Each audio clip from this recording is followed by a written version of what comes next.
लद्दाख के अंदर एलएसी पर पीएलए की एक्सरसाइज। पीएलए मतलब जो पीपल्स लिबरेशन आर्मी है, जो चाइना की आर्मी है, और आप बात करेंगे उनकी टेक्नोलॉजिकल एडवांसमेंट की, और जिस ढंग से वो अपनी आर्म फोर्सेस के अंदर टेक्नोलॉजी को इन्वॉल्व कर रहे हैं, इनकॉर्पोरेट कर रहे हैं, और जिस तेज गति से कर रहे हैं, उसे देखकर बहुत से लोगों को कई बार हैरानी भी होती है।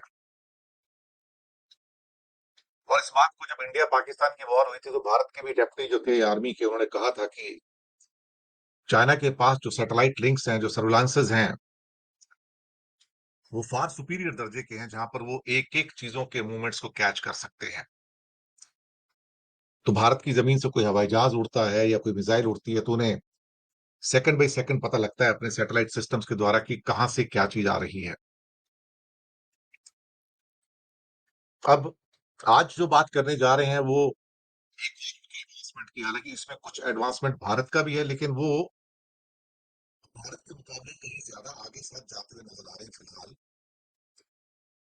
और शायद इन चीजों को देख के बाकी जो कई देश हैं अब इस बात का अंदाजा लगाना शुरू हो गया कि आने वाला जो वॉरफेयर होगा वो अलग होगा। और मैं हमेशा कहता आया हूं कि आने वाला जो वॉरफेयर है वो बिल्कुल अलग है।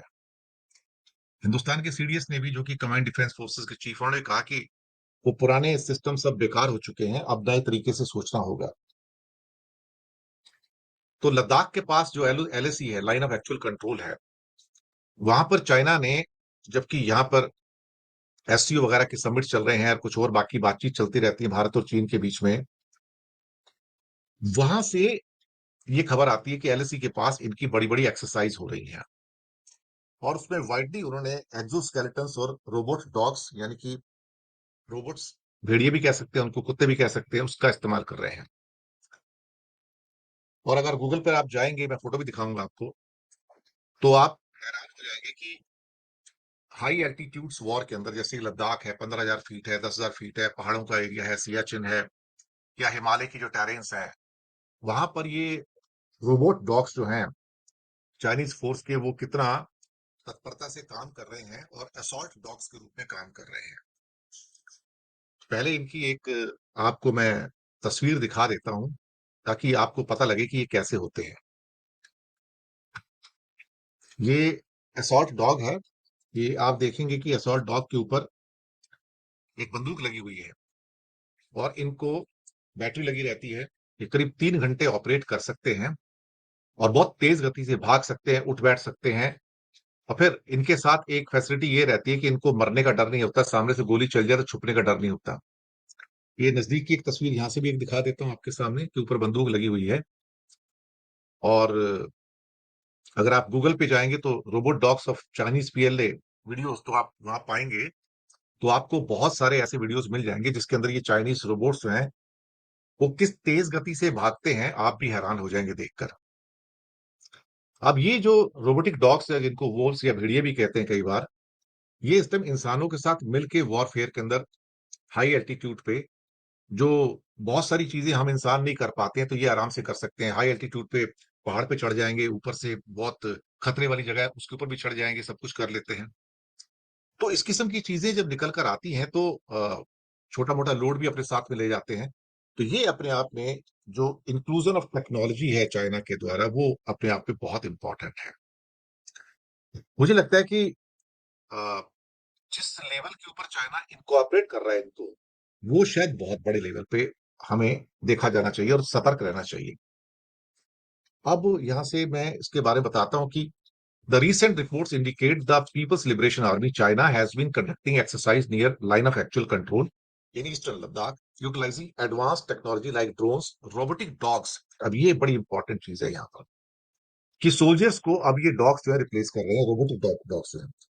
अब ये डिप्लॉयमेंट जो है, ये जो भारत और चीन के बीच में टेंशन चलती रहती है, ये उसके कॉन्टेक्स्ट में अगर देखें, तो मुझे लगता है कि इसके जो पोटेंशियल इम्प्लीकेशंस हैं कि क्या हो सकता है, मुझे लगता है कि ये एक बहुत बड़ी, जिसे क्या कह सकते हैं कि हमारे लिए चुनौतियां टेक्नोलॉजी की वॉरफेयर से निकल कर आ रही हैं। इस बारे में जो और भी रिपोर्ट्स आ रही हैं कि अ, अगर कुछ वीडियोस भी आप देखेंगे कि ये जो रोबोटिक भेड़िए हैं, बेसिकली एलएससी के भी कुछ फोटोग्राफ्स और कुछ साथ में वीडियोस भी आए हुए हैं, आप देख सकते हैं, नेट पे अवेलेबल हैं। और चाइनीज की सरकारी मीडिया जो उनकी रिपोर्ट्स के मुताबिक ये आप एक ऑर्गेनाइज्ड यूनिट्स के रूप में काम करने के लिए अब इनको लगाया गया है। तो इसका मतलब ये हुआ कि अब जो ह्यूमंस हैं सारे के सारे, जो आर्मी के जो लोग हैं और साथ में रोबोट्स, ये एक नेटवर्क बना के आपस में इस समय काम कर रहे हैं। अब सवाल ये पैदा होता है कि दूर से देखो तो ये ऐसा लगेगा कि हाँ, नॉर्मल एक मिलिट्री एक्सरसाइज है।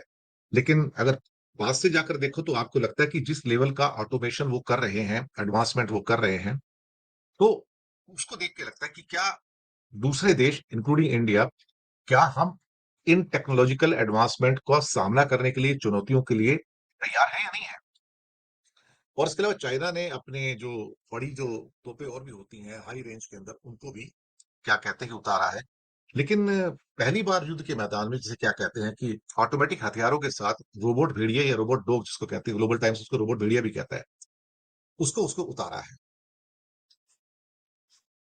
चाइना का ग्लोबल टाइम्स कहता है कि ये जो रोबोटिक डॉग्स या भेड़िए हैं, इनका वजन 40 किलोग्राम से लेके 70 किलोग्राम तक हो सकता है। ये इनके ऊपर असॉल्ट राइफल्स लगी रहती हैं। जी, असॉल्ट राइफल लगी रहती है। मैं फिर से आपको वो चित्र भी दिखा देता हूँ, जिसके अंदर आपका ये राइफल भी लगी हुई है। ये यहाँ पर आप देख सकते हैं, ऊपर देखिए कि मशीन गन लगी हुई है इसके साथ में यहाँ पर, ताकि ये थोड़ा सा आपको यहाँ पर रेफरेंस भी मिल जाए। तो अब ये बड़े आराम से किसी भी जगह पर ले जाया जा सकता है। इनको सांस लेने में तकलीफ नहीं होती। अगर 15,000 फुट पे है, 16,000 फुट पे, 18,000 फुट पे है, तो इनकी सांस लेने की कोई प्रॉब्लम नहीं है। नीचे से बेस से 2-3 किलोमीटर दूर से इनको आराम से ऑपरेट किया जा सकता है। ये सीढ़ियां चढ़ सकते हैं, ये पहाड़ों में चढ़ सकते हैं, पहाड़ में ऊपर जो क्या कहते हैं पत्थर होते हैं उनको पकड़ के चढ़ सकते हैं, और कभी गिर गिर जाए तो नष्ट हो जाएंगे, तो नुकसान होने का डर नहीं। इंसानी जान नहीं है, नहीं सिर्फ मशीन ही है, तो नुकसान हो जाएगा, कोई बात नहीं। तो हिमालय के जो डीप हिमालय के क्षेत्र है, जहां पर हालात काफी मुश्किल है, जहां आर्मी के जवानों के लिए सबसे पहले तो खुद से अपनी सांस लेने के लिए उनको लड़ाई लड़नी पड़ती है, उसके बाद वो दुश्मन से लड़ेंगे। तो अगर ये रोबोट यहाँ पर लड़ाई लड़ने लगे तो उनको जान जाने का तो कोई डर होगा नहीं। अच्छा, मर मरा गए तो कोई मानवीय संवेदना नहीं, कोई बैठ के आंसू भी नहीं बहाने उसके लिए। तो जो चेंज टेक्नोलॉजी के अंदर आ रहा है, वो बहुत अद्भुत टाइप का है। अब ये जो रोबोट भेड़िए हैं या रोबोट डॉग्स हैं, ये सैनिकों के साथ मिलके ये टारगेट को पहचानते हैं और फिर हमला भी करते हैं, कवर फायरिंग भी देते हैं। मैं आपको बताऊं, ये यानी कि बाकी जो आर्म फोर्सेस की यूनिट्स हैं उनके साथ मिलकर एक नेटवर्क बना लेते हैं और बहुत आराम से युद्ध लड़ सकते हैं। और इससे क्या होता है कि जो सेना की ताकत कई गुना बढ़ जाती है, जो सेना की ताकत है कई गुना बढ़ जाती है। अभी सुनने में आया कि इन्होंने वहां पर बहुत मॉडर्न किस्म के जो हथियार होते हैं उसका भी इस्तेमाल किया है, और ये घास में छुप जाते हैं। अच्छा, ये ड्रोन्स ऐसे हैं जो, ये ड्रोन कह रहा हूँ, ये जो रोबोट्स हैं, ये पूरे जो डॉग्स बनाए पूरे बैठ भी जाते हैं आराम से, बिल्कुल ऐसा लगेगा फ्लैट हो गए। इनकी ऊंचाई मुश्किल से इतनी सी रह जाती है 6 इंच की, तो पूरे के पूरे सीमेंट के नीचे आ जाते हैं और फिर खड़े हो जाते हैं और फिर नीचे झुक सकते हैं। तो ये सारी क्वालिटीज भी उन्होंने पैदा कर ली, तो घास के अंदर जाएंगे, छुप भी जाएंगे, तो किसी को क्या कहते हैं पता भी नहीं लगता है इसके बारे में। अब तो ये जो सारे के सारे, और फिर उसके बाद जैसे उनको डायरेक्शन दी जाती है रिमोट से, तो ये बहुत तेज गति से भागना शुरू करते हैं। और मुझे लगता है कि इनका और ड्रोन्स के साथ जो कॉम्बिनेशन बैठता है खासतौर से, ये आज की वॉरफेयर के अंदर बहुत इंपॉर्टेंट है। अब ये मैं हमेशा बात करता हूँ कि चाइना के पास रॉकेट फोर्स है। रॉकेट फोर्स मतलब जो मिसाइल्स की उनकी अलग विंग बना हुआ है, जैसे कि एयरफोर्स होती है या नेवी होती है, आर्मी होती है, तो उनकी एक रॉकेट फोर्स अलग है। अब अमेरिका ने भी एक ड्रोन फोर्स बनाया है। जी हाँ, ड्रोन फोर्स। उनको पता लग गया कि भाई अब ड्रोन से ही सब मामला चलेगा, अब ये बड़े बड़े हवाई जहाज वगैरह बेकार हो जाएंगे, तो ड्रोन से ही काम चलेगा। लेकिन चाइना ने अभी रोबोट डॉग्स का फोर्स बना दिया है।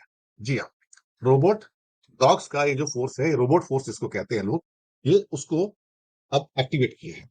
अब इसके आने से उनकी शक्ति भी कई गुना बढ़ी है। और ये मशीन है, दिखते नहीं है, कोई जख्मी होने का डर नहीं है, जान जाने का डर नहीं है, चोट लगने का डर नहीं है। और उसके बाद सिर्फ क्या करना है, चार्ज, बैटरी चार्ज करनी है ना, तो बैटरी चार्ज होगी, काम करना शुरू हो गए उसके बाद। अब ये छिपने की कोशिश नहीं करते, सामने अगर गोली कोई बरसा रहे हैं तो छिपने की कोशिश नहीं करते। और फिर जब छिपने की कोशिश नहीं करते और सामने से अगर गोलियां बरसाते जाएंगे, तो सामने अगर मानव कोई है आर्मी के रूप में, तो उनको खतरा पैदा हो सकता है। तो ये चाइना की जो टेक्नोलॉजिकल जो जंप्स हैं, ये अपने आप में बहुत बड़ी है। और क्या है कि जिसे क्या कहते हैं कि एक ह्यूमन रोबोट वॉर। अब देखिए ड्रोन्स तो आ गए हैं, अब ह्यूमंस के साथ में रोबोट भी वॉर लड़ेंगे, यानी कि आप सामने देख रहे हैं कि दुश्मन चल के आ रहे हैं और आपको यही नहीं पता है वो दुश्मन हो सकता है कि रोबोट ही हो या रोबोट के रूप में डॉग हो, वॉल्फ हो, कुछ भी हो। अभी ये है तो जो सैनिक बनाए जा रहे हैं अभी, जो पूरा का पूरा आर्मी का जो सैनिक पूरा आ रहा है सामने से बंदूक लेके, अब हमें ये भी नहीं पता लगेगा कि भाई ये असल में रोबोट है या एक रियल टाइम एक क्या कहते हैं कि आर्म फोर्सेस का पर्सन है, क्योंकि ऊपर से सब ढका हुआ है और एक हेलमेट टाइप का लगाया हुआ है, तो क्या पता लगता है। तो एक टेक्नोलॉजी का एक अद्भुत नमूना अब दुनिया में इस वॉरफेयर के अंदर हमें देखने में जो है वो नजर आ रहा है। मैंने ये जो बात आपके सामने की है, जो स्टोरी लेके आया हूं, इसका मकसद ये नहीं है कि हम कमजोर हैं या वो मजबूत हैं। इस स्टोरी का मकसद ये है कि इस दुनिया के अंदर जो टेक्नोलॉजिकल एडवांसमेंट है वो किस दिशा में जा रहे हैं।